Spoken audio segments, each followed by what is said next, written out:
Okay, so our speaker today is Mr. Samuel A. Penda.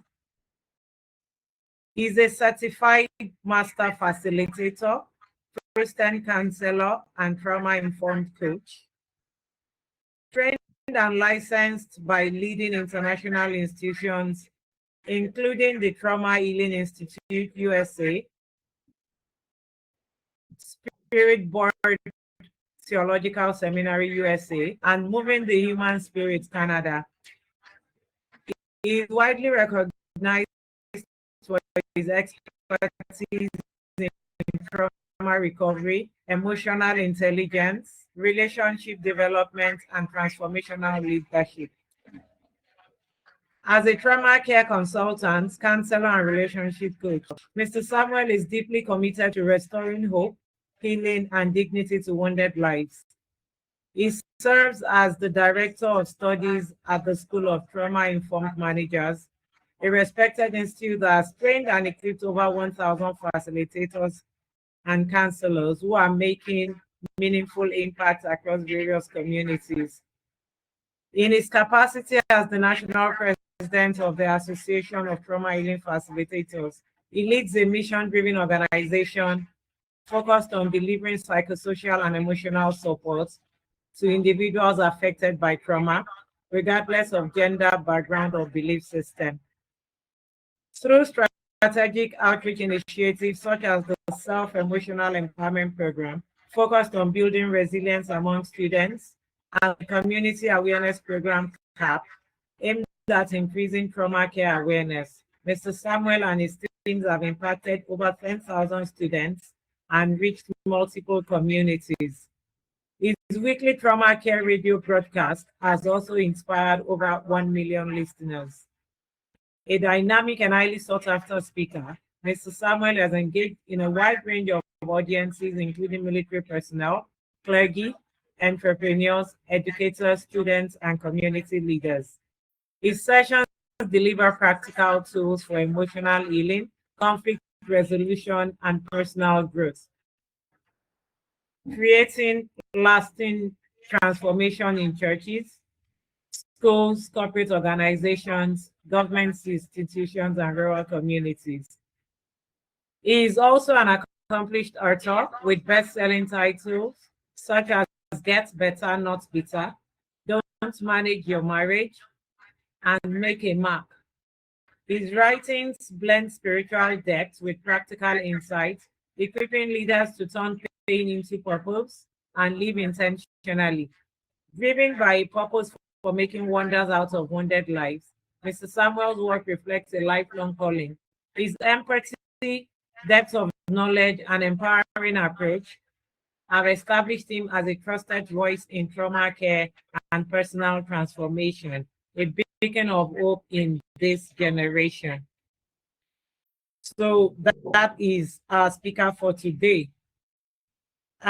Before I hand over the mic, let me introduce myself. I am Toluwalope Daramola. I am the project lead for War Against Child Abuse and Drug Abuse, an initiative of Meritus Charity Foundation, which is the one that is organizing this 10-week series that we are having. So on that note, Mr. Penda, I yield the floor to you. Thank you so much, Ma. Thank you.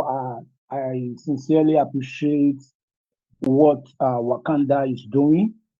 And I also appreciate you for this kind invitation for creating this valuable platform for learning, for awareness, and for transformation. The whole 10 weeks, I believe, is going to be a transformational journey. It's Amen. Truly an honor to be part of this important conversation. And we are discussing the science of addiction and trauma. Thank you once again for your commitment, like I said, to advancing emotional wellness, especially in the life of children, deepening understanding and fostering healing. You know, your dedication to addressing critical issues in the life of these children and is overwhelming, is commendable. I'm grateful for this opportunity to contribute, to share, and to also learn alongside, okay, everyone present today. So I really, really appreciate you. Thank you for the invite. Because of our time, I'm going to, I believe I'm audible enough. Am I? Yeah, go on, sir. Beautiful, beautiful. Uh, I want us to start on a very good note. I call this emotional hook. Please, the next line. Yeah, before we talk about the science of addiction and trauma, I just want to spice up a bit, though I don't know the number of people that are here, but I believe so strongly that the question I want to ask now calls for reflection. And I would like us to reflect over it and as we continue. The question is very simple. What do you think people are truly addicted to?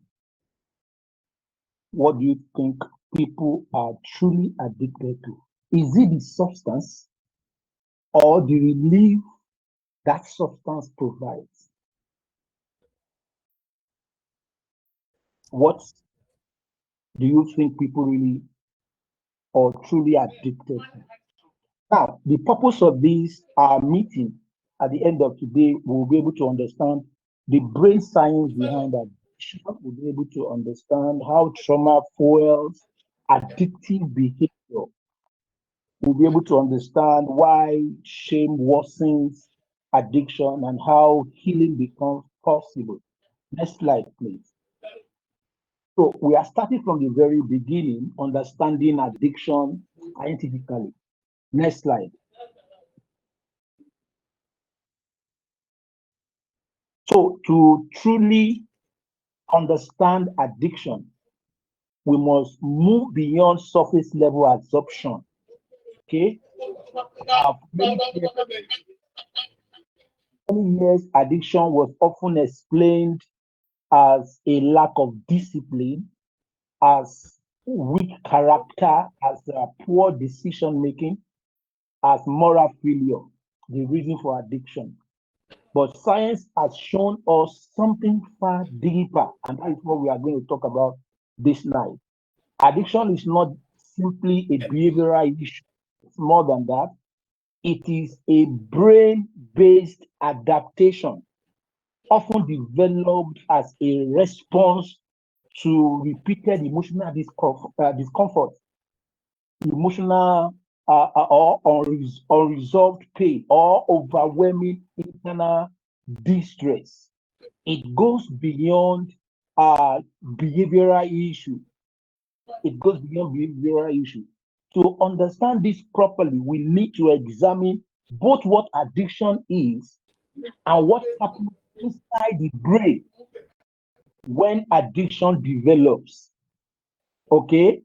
I want you to know that addiction is repeated dependence on a substance, behavior, or personal pattern for temporary relief, for temporary pleasure, or of escape, temporary escape, or emotional regulation. Notice this phrase, temporary relief, temporary pleasure, temporary escape, temporary. That is very important to note. Most addictive behaviors begin because they provide something the person desperately needs to relieve, escape from emotional pain, loneliness, stubbornness, trauma, a sense role of temporary pressure or pleasure. So the problem is not about the behavior works now. The problem is that it only works temporarily. And because the relief is short-lived, the person in question keeps returning to it. And this is how dependency begins. You know, addiction does not always look like substance abuse. No, it can appear in many forms. Okay, for instance, like substance addiction that involves chemical dependence or substances that can alter the brain chemistry, like alcohol, like drugs, like nicotine, name it. Now, these substances often create immediate changes in mood, immediate changes in perception, immediate changes in emotional states. They can numb pain at that moment, create calmness at that moment. That's the temporary relief we are talking about. Increase energy at that moment or produce temporary peace at that moment. For someone carrying deep emotional pain, for instance, this can feel like the relief he or she has been looking for. All right, I'm talking about types of addiction. Behavioral addiction also there. These are compulsive behaviors repeated for emotional reward or escape. Something like pornography, like gambling, excessive social media use, like gaming, like overworking. Though no substance is consumed in this matter, but this behavior still stimulates the brain's reward system. I want us to really pay attention tonight because we are looking at the science of addiction and trauma. This is why uh, they can become just as powerful and difficult to break. Another type of addiction is emotional addiction. That this is often less recognized, but it's deeply significant. Example of such is these toxic relationship cycles, constant validation seeking, drama dependency, emotional chaos.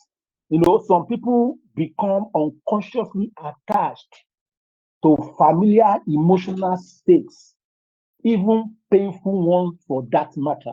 Why? Because the nervous system often prefers what is similar or what is familiar over what is healthy. They prefer what is familiar over what is healthy. So if someone grew up in instability, for instance, calmness may feel unfamiliar. If you grew up in instability, calmness may feel unfamiliar. If you grew up in chaos, may feel normal. And so they unconsciously recreate it. Now, the brain science. Let us understand why addiction becomes so powerful, because it's very important. Now, the brain is designed for one primary purpose: survival. The brain is designed for that purpose, to survive. Okay? Its job is to protect us.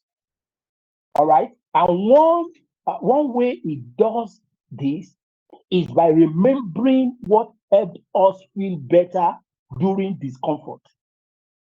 So let's take note. Now, the reward of that is inside the brain is a reward pathway. When we experience something pleasurable or relieving, the brain releases dopamine. I believe we are conversant with that. Dopamine is often misunderstood as simply the pleasure chemicals. Now, it is more accurately the motivation and reinforcement chemical. Its role is to teach the brain this is important. Remember this. Do it again. So when a person feels emotional pain and then finds temporary relief through alcohol, through pornography, through social media, through another behavioral ways, the brain recalls that experience. Now, it creates an association with that experience. Pain to the behavior, to the relief. That is the experience created. Now, it now stores that pathway. The brain learns through repetition. And that is one good thing we must know. We are just laying foundation now. The more a behavior is repeated, the stronger the pathway becomes. This is called neuroplasticity, the brain's ability to reorganize itself through repeated experiences. At first, the behavior is a choice, then gradually it becomes an habit. Eventually, it can become an automatic response. Now, the person no longer consciously decides. Their brain simply follows the established pathway. Now, this is why many people say, I don't even know why I did it again. What happened? The brain activated the learned relief pattern. And that is what happened. Okay? One of the most frustrating parts of addiction is this. I want us to note it, even as we lay this strong foundation. Person often knows the behavior is harmful. People often know that the behavior is harmful. They understand the consequences, some of them. They may deeply want to stop, and yet they return to it. Why is that so? Because in moment of distress, the emotional brain often overrides the logical brain. The emotional brains often override the logical brain. So the emotional survivor centers become activated. The thinking brain becomes less dominant. In that moment, the brain prioritizes immediate relief over long-term consequences. This is why addiction cannot be addressed by information alone. It goes beyond that. People do not recover simply because they know better. They don't. They don't recover simply because they know better. The recovery requires rewiring emotional responses. It requires healing underlying pain. And why addiction feels compulsive is this. Over time, the brain begins to anticipate relief before the behavior often happens. Triggers such as stress, such as loneliness, trigger like conflict, like shame, boredom, rejection. These triggers can activate craving automatically. It can. Now, the brain essentially says, we have felt this discomfort before. Here is the fastest way to escape it. And the cycle repeats itself. Now, this is why addiction is often misunderstood.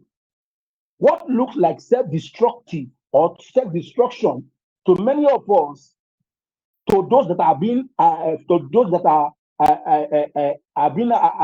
in addiction, may actually be self-protection, just through unhealthy means, self-protection. So the person is not always seeking pleasure, like many of us would think. Often they are seeking relief. They just want relief. They just want relief. And there is a profound difference between pleasure and relief. Addiction is the brain's learned attempt to solve pain. I wish somebody can just spread that down. Addiction is the brain's learned attempt to solve pain. To solve pain. So this statement changes how we view addiction, and that's why we are laying this foundation. It moves us from judgment to understanding. It moves us from condemnation to compassion. It moves us from asking, why can't they just stop now? I haven't known the consequences behind it. It moves us from that perspective to asking, what pain is this behavior helping them escape? What pain is this behavior helping them escape? And that question is where real healing begins. All right, next slide, Mark. That's where real healing begins. Next slide. All right, the trauma connection. To truly understand addiction, we must ask a deeper question. And that is, What pain came before the pattern? What pain came before the pattern? What pain came before the pattern? Because addiction really begins with behavior itself. It often begins with a wound. And I'm going to prove it to us tonight. It begins with a wound that was never fully processed, a wound that was never fully understood, a wound that was never truly healed. This is where trauma enters the conversation. And if we do not understand trauma, we will misunderstand addiction. We will judge what we should understand. We will condemn what actually needs compassion and healing. You know, trauma, many people hear the word trauma and immediately think of the extreme event. They think of war, of natural disaster, violence, major accident. Yes. This can be traumatic, but trauma is broader than that. Trauma is not only about the event, trauma is about the internal impact of that event. Internal impact. It is not simply what happened to a person, it is what happened inside the person. It's not what happened to a person, it's what happened inside the person because of what happened. This means two people can experience the same event and respond differently. Why? Because trauma is shaped by how safe the person felt. Trauma is shaped by how supported they were. Trauma is shaped by how their brain processed the experience and where they had emotional resources to cope. So when we talk about trauma, we are talking about emotional overwhelm that exceeded a person's ability to process safely. Okay? Trauma can come through dramatic events, but it can also come through repeated emotional experiences that quietly shape a person's inner world, like abuse, for instance, physical abuse, emotional abuse, verbal abuse, sexual harm. These often create fear, it creates shame, and nervous system instability.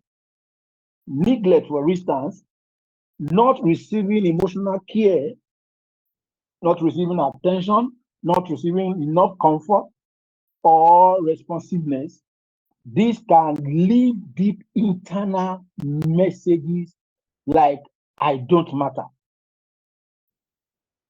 My needs are too much. No one is coming for me. Rejection is another form of trauma. Repeated exclusion, dismissal, criticism, or disapproval. This often creates deep sensitivity to disconnection. Loss is another form of trauma. Shame is another form of trauma. Persistent experiences of feeling defective, inadequate, or not enough. Shame is one of the strongest drivers of addictive behavior. It is strongest drivers of addictive behavior. All right. Now, being physically present but emotionally unavailable, that is emotional abandonment, is another form of trauma. A child, for instance, may have parents in the house but still grow up emotionally alone. And emotionally, loneliness often leaves lasting wounds. Okay? Now, let's marry it together. How trauma changes the nervous system. This is where the science becomes important. Trauma does not just create painful memories. It changes how the nervous system operates, how it functions. A traumatized nervous system, for instance, often becomes dysregulated. And that means it struggles to maintain emotional balance. Instead of moving smoothly between calm and stress, it becomes stuck in state of survival. Then addiction is introduced. You know, addiction is introduced. All right. So, human beings are wired to seek regulation. They are wired to seek management. When emotional pain becomes overwhelming, the brain searches for anything that offers relief. You know, we've laid that foundation. Anything at all that can offer relief. Now, this is not weakness, it is survival instinct. The person begins looking for ways to escape, ways to numb, ways to soften, ways to distract, ways to regulate. And that relief may come through alcohol, through pornography, through food, through overworking, through social media, through shopping, through validation, through relationships.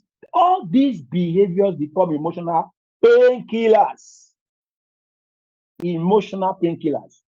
They do not heal the wound, but they temporarily silence it. Temporarily silence. Okay?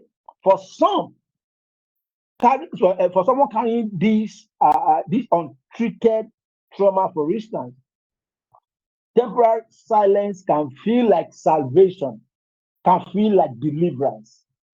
And that is why many of them sees addiction like the way out of pain. And that is why addiction feels so powerful. This is what happens. The trauma creates pain. Addictive behavior creates temporary relief. Okay? I repeat myself. Trauma creates pain. Addictive behavior creates temporary relief.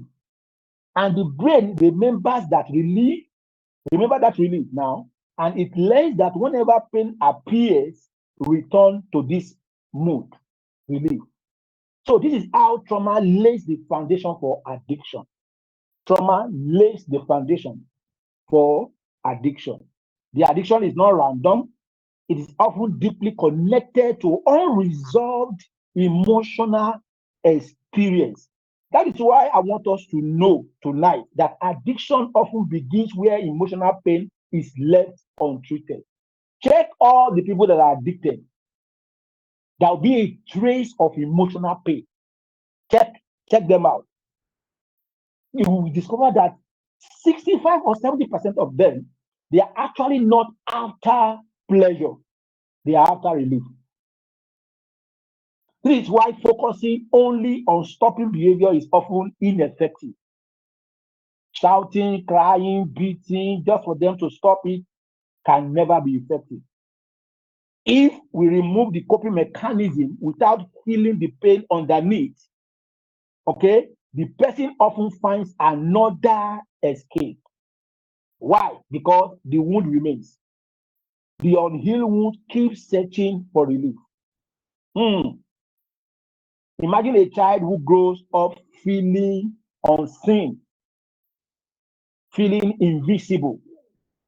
Their emotions are dismissed, their achievements are ignored, their voices carries little value. Over time, that child will internalizes a painful belief, and the belief is, I am invisible unless I prove my point. I am invisible unless I prove my worth. Years later, that child can become an adult, and now they now constantly seek validation. Every notification counts, every compliment counts, every like counts, every approval counts, because they become emotional medicine for them. Why? Because it temporarily soothes the old wound of invisibility. What appears on the surface as attention seeking may actually be trauma seeking reassurance.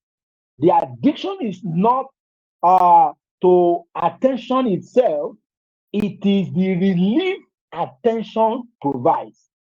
The relief that attention provides. That is why what they are actually addicted to, the relief, is not the attention. Okay? Now, this is the deeper truth. And for those taking note, I want us to take note. All right? This is why healing addiction requires more than just behavior management. It requires emotional understanding. We must learn to ask this question, which is very important. What is this behavior doing for this person? Okay? What pain is it helping them to escape? What unmet need is it trying to satisfy? Because until we answer these questions, we are only treating symptoms. We are not treating the source. We are only treating symptoms. Okay? Why people stay stuck? That's the next line. Understanding addiction circle. One of the most important questions in trauma and addiction is this. If addiction causes so much pain, why do people keep returning to it? If addiction causes so much pain, why do people keep returning to it? Why would someone continue doing what is clearly damaging to their health, to their relationship, to their finances, to their purpose, to the peace of their mind? Now, to understand this, we must first remove judgment and replace it with understanding. Because people do not remain trapped in addiction simply because they are weak or they are careless or they are not responsible. They remain trapped because addiction works for them and it works temporarily. Don't forget that. It offers something powerful: relief, escape, numbness, control, comfort for a moment. It gives the brain what it has been desperately searching for: a way to feel better. And that is what makes it dangerous. Because the problem is not about addiction provides, the problem is not that addiction provides relief. The problem is that that relief is just temporary. It's just temporary. But the consequences are lasting. And that is why the circle continues. Okay? That is why the circle continues. All right? Now, let's walk through it. Emotional pain, for instance. Everything often begins here, emotional pain. Beneath most addictive behavior lies pain. I have said that before. Sometimes obvious pain, sometimes hidden pain. All right? Sometimes pain so buried the person does not even consciously recognize it at all. This pain may come from childhood neglect, it may come from abuse or rejection, loneliness, shame, name it. The person may carry feelings like I'm not good enough, I'm alone, I'm broken, I'm unlovable, I cannot cope. And this internal discomfort creates emotional tension. The brain immediately begins searching for relief.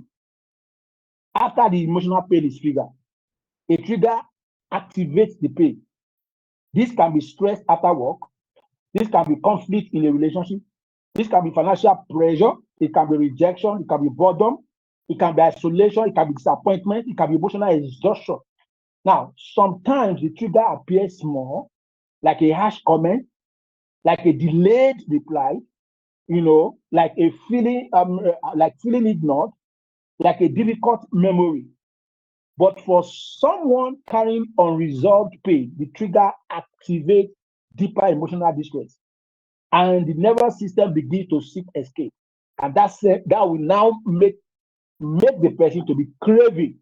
The brain remembers what happened last time. This is where craving begins. Craving is not just desire, it is the brain's urgent demand for regulation. The person feels restless, agitated, compelled, pulled towards the addictive behavior. This craving can feel overwhelming because the brain has learned to associate the behavior with survival level relief. The internal message becomes, I need this to feel okay. This is why addiction often feels stronger than just logic. Now, the person may know the consequences, but don't care. But the craving temporarily overrides that reason. From there, the person now acts it out. The person gives in. They drink, they watch pornography, they gamble, they overeat, they seek toxic validation. They engage in behavior that promises relief. At this point, dopamine floods the reward system. The brain experiences pleasure or release. Okay? And for a brief moment, the pain quiets down. For a brief moment, the anxiety softens. For a brief moment, the emptiness feels less intense. All right? And the brain recalls this works. I hope we are getting it. Then from there, that is temporary relief. The guy feel good for taking it. He feel good for doing it. Feel good for doing it. Okay? But it's a trap. The relief feels real. And in that moment, the person feels better, calmer, distracted, numb, comforted. This is why addiction is so persuasive. It appears to solve the problem, but it only postpones it. It's just temporary. The pain has not been healed. It has only been silenced temporarily.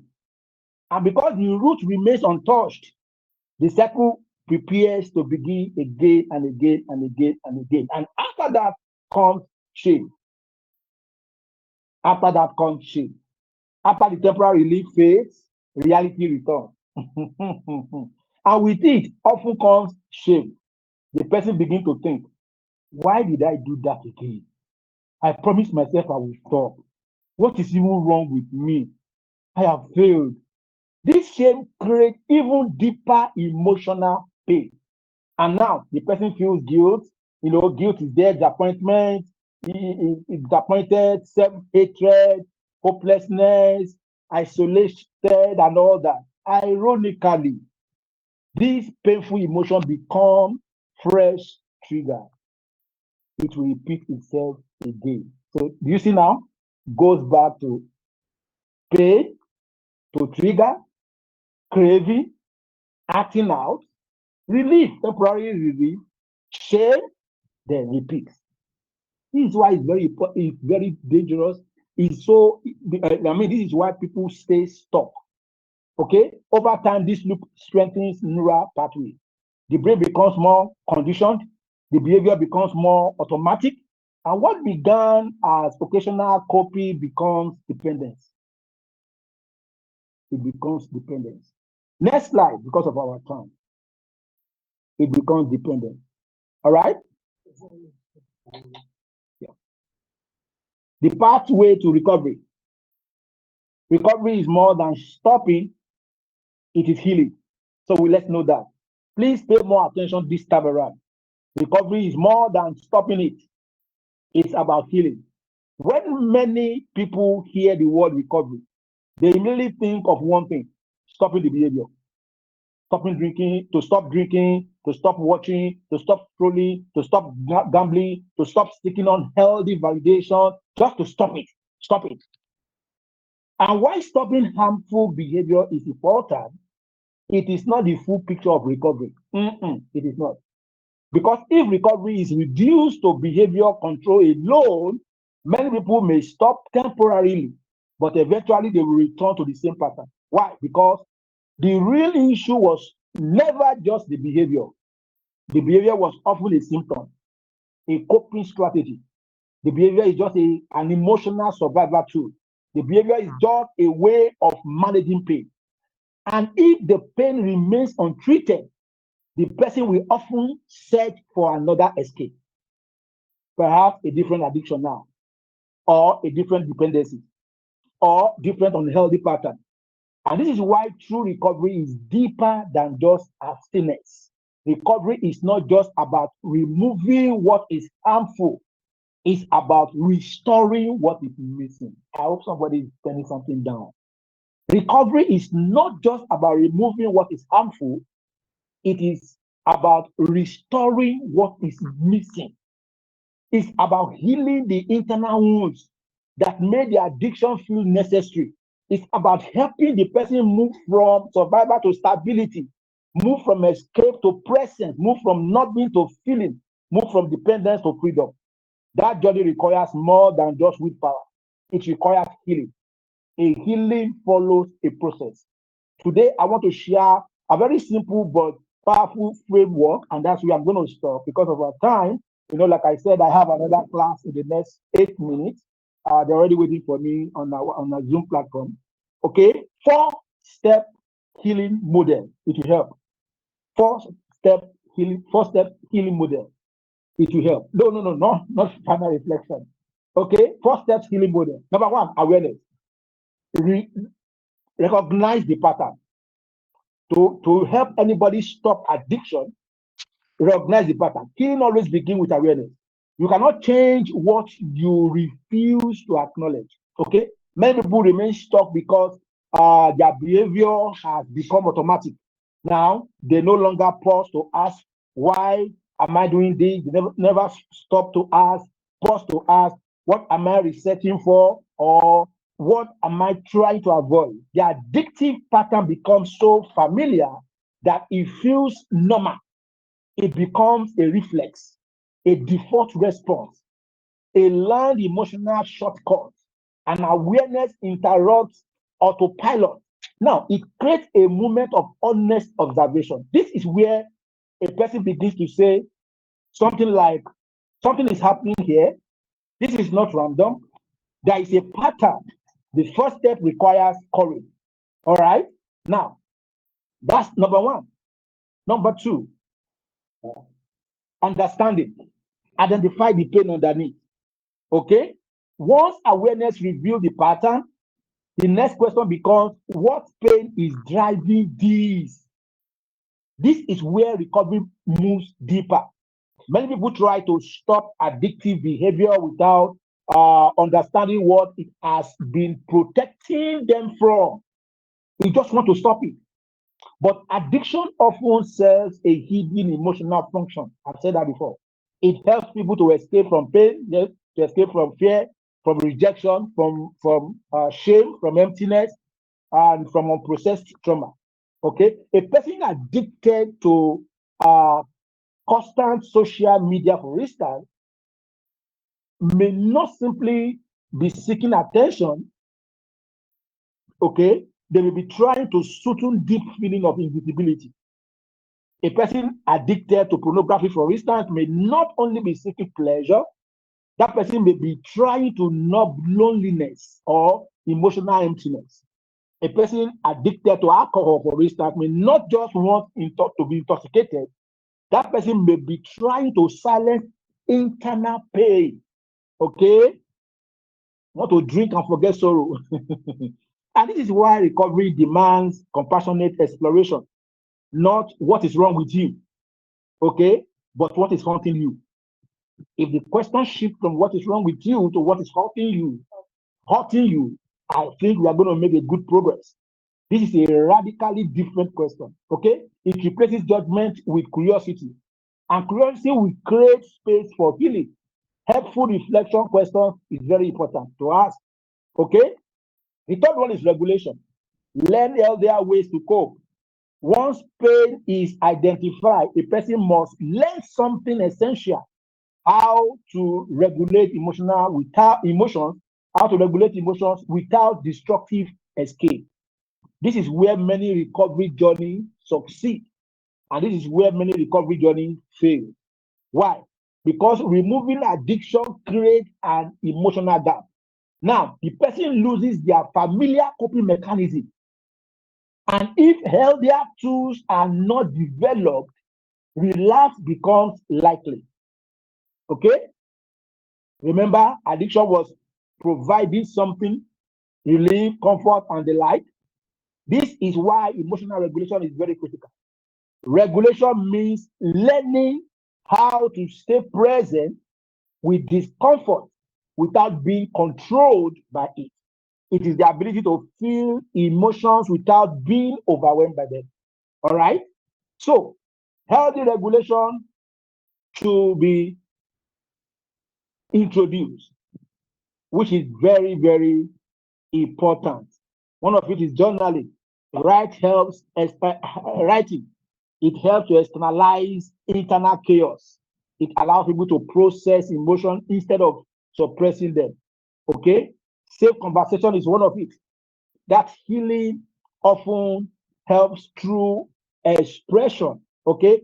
When pain is spoken in safe spaces, it loses some of its power. Being heard regulates the nervous system. Okay? I'm going to stop now. And let me just say number 4, healing connection. Okay. Healing connection. Recovery happens in safe relationships. This may be the most powerful step of all. Recovery. It happens in safe relationships. All right. That is why it's very important for us to have that emotional connection with whoever we are trying to help navigate addiction. Okay. Healing really happens in isolation. Why? Because addiction often grows in secrecy. Addiction grows in shame. It grows in disconnection. And what grows in disconnection is healed through reconnection. What grows in disconnection is healed through reconnection. So it's very important. Many people battling addiction feel deeply alone. Even when surrounded by people, they feel unseen, they feel misunderstood, they feel judged, ashamed sometimes. And this is why connection is very, very, very, very, very essential. Connection. Safe relationship will provide accountability. Safe relationship will provide support. Safe relationship will provide understanding. So, to everyone that is addicted around us, especially children, we are not just helping them, we are also identifying with them. We are identifying with them. That is what makes the work so easy. So when people feel truly seen without condemnation, healing becomes possible. So this is because emotional safety allows honesty, and honesty is the doorway to recovery. Okay, is the doorway to recovery. So what healing connection looks like is this. Healing connection looks like a friend who listens without shaming. Healing connection looks like a mentor who guides with wisdom. Healing connection that I trust that we will begin to imbibe from now. It looks like a counselor who helps unpack pain. It looks like a support group that understands. It looks like a community that offers belonging. Healing connection. People heal where they feel same. Okay? Not where they feel attacked, not where they feel condemned, not where they feel reduced. All right. So, in all, I'm going to round up now. Please, let's be final reflection. It's very important that we ask this, what am I using for? What pain might be driving? What healthier form of relief do I need to? Are safe people I need to connect with. All right. Thank you so much. Let me stop here. God bless you. It's 8 o'clock already. Thank you once again for inviting me. Thank you very much, sir. Mr. Amat has a hand up. I don't know. Can you take a question? Okay, I'm not seeing anybody, but what's the question, please? Yeah, I've unmuted her for her to speak. I'd asked people to type their questions. So I want to appreciate you very much for your time. And while you were presenting, I was sharing on another group. So I will definitely be forwarding the questions to you. Hopefully you would help us respond to them. Ms. Ramat, please let's have your question quickly so that Mr. Penda can go attend to his next meeting. Thank you very, very much. We'll definitely be calling you back for another webinar because we are hoping to make the webinar series a regular thing. Our goal again is to prevent child abuse and drug abuse. While as members of Child Protection Network, our foundation responds to cases involving minors. we see prevention as the best solution. And so these programs are done to create awareness. This is the second episode. It's being recorded, and hopefully we'll put it on the YouTube. We'll share the link with everybody. Thank you very, very much. I don't know what's going on. We're not getting Ms. Ramat's question. We're going to have to let you go for now. Thank you very, very much. To all our listeners, please feel free to share your question either here or send it to wakanda@menitorsng.com so we could forward it and respond to you by email. Ms. Ramat, if you have been able to unmute, kindly drop your question. The speaker is supposed to be in another webinar already. Okay, I don't know, maybe it's this platform. Again, another thing, we've gotten support. So next week, we're going to be using Zoom. Glory, hallelujah. So next week, we're going to be on Zoom, which I think everybody is more familiar with. Thank you very much for joining us. We look forward to next week, Thursday, 7 p.m. as usual. We do our best to make sure that we are done within an hour. Today's technicality was because we had to experiment with this Zoom meeting. So thank you very much for your patience and your love. See you next week.